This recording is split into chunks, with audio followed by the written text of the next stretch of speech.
కానీ చిన్న ప్రాబ్లం ఉంది. వాడు లంచం కోసం ఏదైనా చేస్తాడు. నాకు తెలిసి ఆ రాఖీ పండగ వాడికి లంచం ఇచ్చే ఉంటాడు. అదంతా వద్దు, ఇప్పుడేం చేయాలి అదొక్కటే చెప్పు. వాళ్ళు లంచుకొని పడుకోబెట్టి మానవత్వాన్ని నిద్రలేపాలి. అయితే లేపేద్దాం. ఎందుకు కొట్టారు సార్? న్యాయం కావాలన్నాడు, లంచం కావాలన్నాడు. ఈ విషయం టీవీ నైన్లో బ్రేకింగ్ న్యూస్ వస్తుందన్నాడు. ఈ లోపు బ్రేక్ చేసుకుని వాడే బయటకు వచ్చాడు. ఓకే అమీర్ పడవానే. Okay sir. అవును, మీరెవరు? నువ్వు సెల్యూట్ చేయవే? నేను చెయ్యను సార్. సెల్యూట్ చేయి. నేను చెయ్యను సార్. రేయ్, నా పేరు దయా, నాకు లేనిదే అది. సెల్యూట్ చేయి. మీరు మళ్ళీ సెల్యూట్ చేయమని ఫోర్స్ చేస్తే ఈ చెయ్యి నరికేసుకుంటా సార్, నరికేసుకుంటా. సరే చెప్పు, నీ ప్రాబ్లం ఏంటో చెప్పు. ఆయన ఎవడో రాఖీ పండుగ అంట ప్రేమించుకున్న వాళ్ళు కొట్టి చంపేస్తున్నాడు. అదేంటంటే మీకు లంచం ఇచ్చాను అంటున్నాడు. లంచం ఇచ్చాను కాబట్టి కోతిలాడించొచ్చని వాడనుకుంటున్నాడు. సీతారాములు కలిపిన హనుమంతుడిలా మమ్మల్ని నడిపిస్తారని మేమనుకుంటున్నాం సార్. హనుమంతుడు లంకం తగలబెట్టాడు, వాడిని తగలబెడతారు.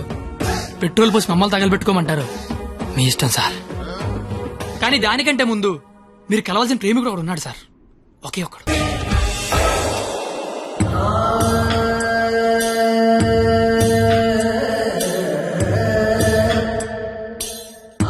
ప్రేమికులందరూ అలాగే అవుట్ వెల్ అయిపోతున్నారన్నా. నాయకుడిపై నువ్వే ముందుకు నడిపించాలన్నా.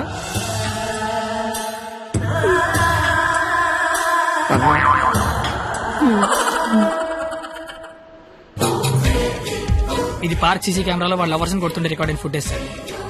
మీరు ఇప్పటికీ మారకపోతే డబ్బులు తీసుకుని సీడీ వాడికి ఇచ్చేయండి, లేదంటే బాధ్యత తీసుకుని వాడి తోలు తీసేయండి. మేము ఎప్పుడు దొరుకుతామని వాడి గ్యాంగ్ వెయిట్ చేస్తున్నారు. మేము మాత్రం మీకోసం స్టేషన్లో వెయిట్ చేస్తుంటాం.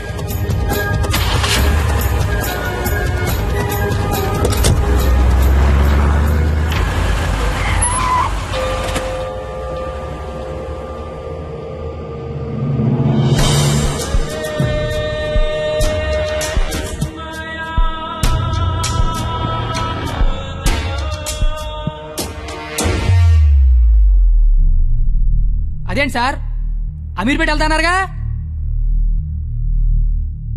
సీడీ ఎక్కడ తీసుకొచ్చారేంటి సార్? రాఖీ పండుగ అనుకుంటా, మాట్లాడతారా?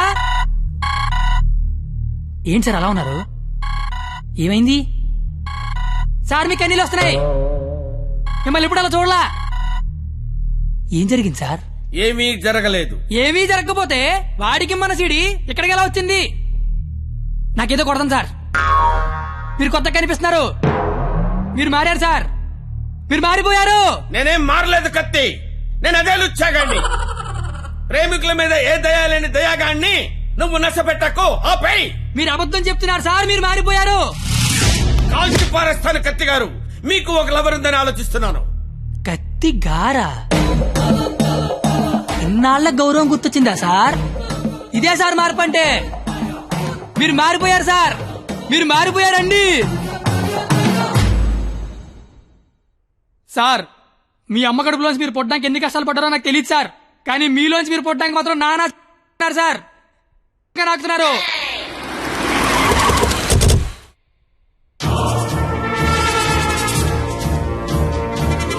సార్ మీరు మారారని నేను, మారలేదని మీరు డిబేట్ అనవసరం. వాళ్లే చెప్తారు. వాళ్ళు ఎక్కడైనా సీడీ తీసుకొని బయటికి వెళ్తే మీరే కరెక్ట్, వాళ్ళ బాడీలు మాత్రమే బయటికి వెళ్తే నేనే కరెక్ట్. అక్కడ కూర్చొని చూస్తా, ఇక్కడ కూర్చొని చూస్తా. ఏంట్రో అన్న ఫోన్ చేస్తే ఫోన్ లేపట్లేదంట. సీడీ అది. సీడీయా బాబు? సార్ పక్కన బెంచ్ మీద ఉంది, వచ్చి పట్టుకెళ్ళిపోండి. రేయ్ ఎల్రా, తీసుకురాబో.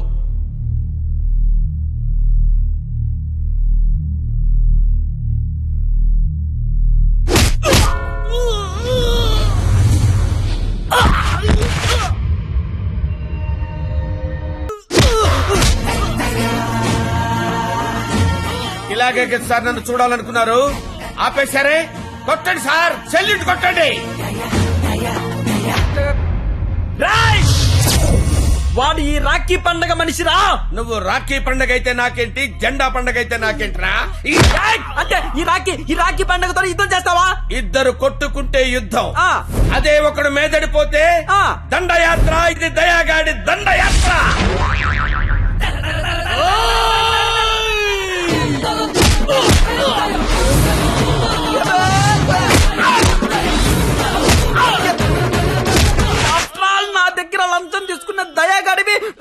అత్తోనే ఎక్కడ కెలకూడదో అక్కడే కెలికావురా. అమ్మా నేను ముందే చెప్పాను కదా నా ఈగో నా చుట్టూ వైఫై లా తిరుగుతుందని. అది ఇప్పుడు ఆన్ అయిపోయింది. యూజర్ నేమ్ దయా, పాస్వర్డ్ బ్రహ్మ.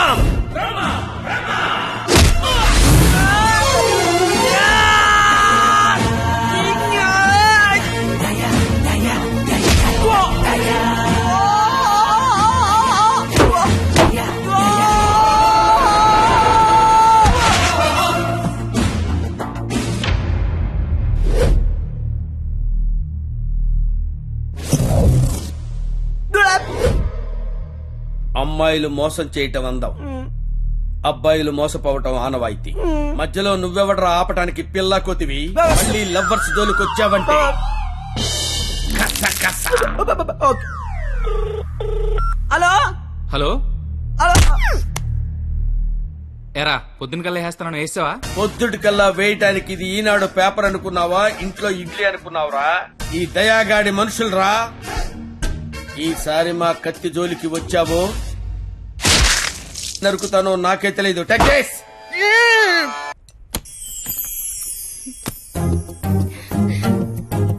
ఓయ్ నువ్వేంటి ఇక్కడ? అంటే సడన్ గా వచ్చావు కదా, ఇంట్లో మా అమ్మా నాన్న కూడా లేరు. నాకు ఇప్పుడు ఏం చేయాలి అర్థం కావట్లేదు. అయితే నన్ను లోపలికి రమ్మను. లోపల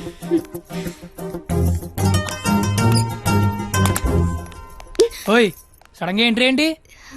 ఇంకొక రోజు అయితే మనం పందెం గెలిచేస్తాం కదా. అది చెప్పడానికి వచ్చావా? ఉహుం. మనం ఎలాగో గెలిచేస్తాం. ఆ తర్వాత లైఫ్ అంతా ఈ ఇంట్లోనే ఉండాలిగా. మా అత్తగారి ఇల్లు ఎలా ఉందో చూద్దామని. చూడు మరి. నువ్వు చూపించు. రా, ఇదే మా విశాలమైన హాలు. పద. ఇగో ఇదే మా డైనింగ్ టేబుల్. నెక్స్ట్ ఐటమ్ ఇదే మన బెడ్రూమ్. ఛీ, ఈ టైంలోనా? అత్తయ్య వాళ్ళు చూస్తే బాగోదు. అయినా సిగ్గులేదు నీకు. అయ్యో బాబు మీ నాన్న వస్తాడు, చూస్తే పెంట పెంట పెట్టేస్తాడు. దా, టేబుల్ కింద. అమ్మ దొరికిపోతాం. బాత్రూమ్ దాకు. మా నాన్న అక్కడికి వెళ్తాడు. బెడ్రూమ్ దాకు. ఏయ్, కొత్త ఐడియాలు రావా నీకు? ఇది మీ ఇల్లు కాబట్టి నేను దాక్కోవాలి, నువ్వు డోర్ తీయాలా? అదేం కుదరదు. నువ్వు వెళ్ళి దాక్కో, నేను వెళ్ళి డోర్ తీస్తా. బాబు చెప్పింది.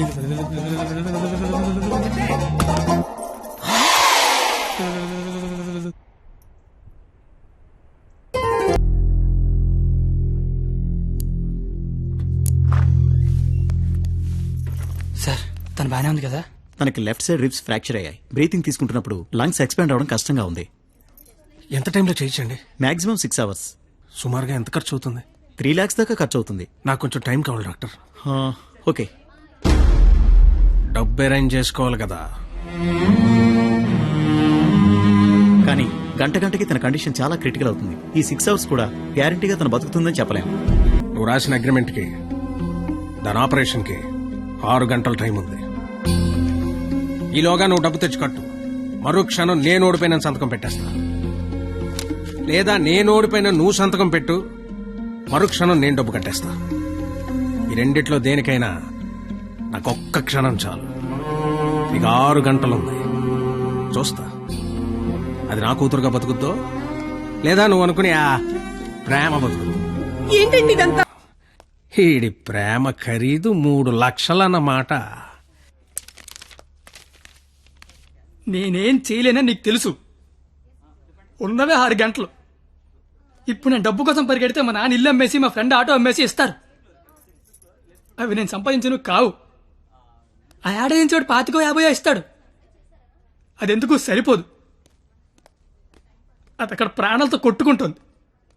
ఇప్పుడు నాకు ఈ పందెం కంటే దాని ప్రాణమే ముఖ్యం. గెలిచినోడు గురించి అందరూ చెప్పుకుంటారు, ఓడిపోయినోడు అందరికీ కారణాలు చెప్పుకుంటాడు. ఈళ్ళగా నీలాంటోడికి ప్రేమించాను అని చెప్పడం మట్టి మీద మట్టి అని రాసినంత తేలిక. కానీ అది నిలబెట్టుకోవడం నీళ్లు మీద నీళ్లు అని రాసినంత కష్టం.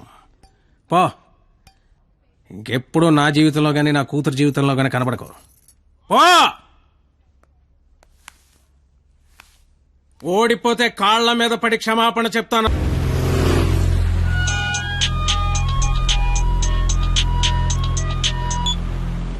హలో, నేను పరిణీత వాళ్ళ అమ్మని మాట్లాడుతున్నాను. ఆపరేషన్ అయిందా? Doctor operation చేయనంటున్నాడు.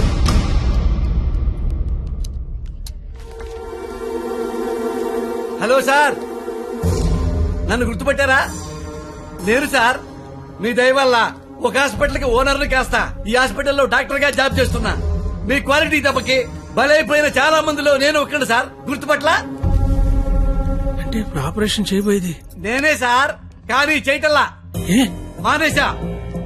ఇప్పుడే నిమిషం ముందు నిర్ణయం తీసుకున్నా.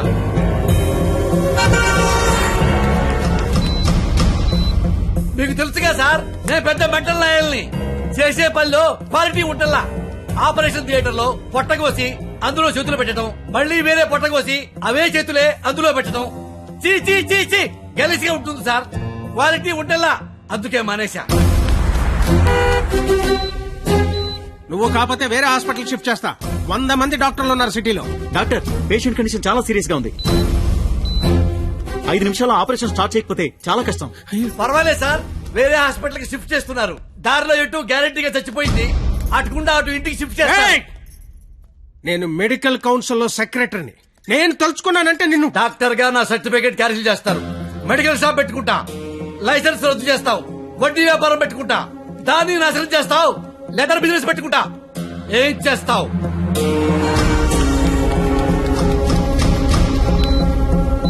ఈ అవకాశాన్ని వదులుకోను రాజా. నీ మీద కక్ష తీర్చుకోవడం కోసం ఎంత దూరమైనా వెళ్తా. టాటా, చెయ్యు, బాయ్ బాయ్. పోనీ ఎంత డబ్బు కావాలో చెప్పండి, ఇస్తాను. ఏయ్! డబ్బిచ్చి ప్రాణాలు కొనుక్కునే కర్మ నీకుందేమో గాని నాకు లేదు. జీవితంలో క్వాలిటీ మరీ ఎక్కువైతే ఇదిగో ఇలా ఏడవాల్సి వస్తుంది. ఇలాగే ఏడవాల్సి వస్తుంది. మిస్టర్, దేవుడికి డాక్టర్ కి కోపం తెప్పించకూడదు. దేవుడు కోపం వస్తే డాక్టర్ దగ్గర పంపిస్తాడు. డాక్టర్ కోపం వస్తే దేవుడి దగ్గర పంపిస్తాడు. మరో 5 నిమిషాల్లో నువ్వు ఏడవబోయే ఏడుపు వింటానికి అదిగో నా రూమ్ లో వెయిట్ చేస్తుంటా. Good luck for me, bad luck for you. Thank you.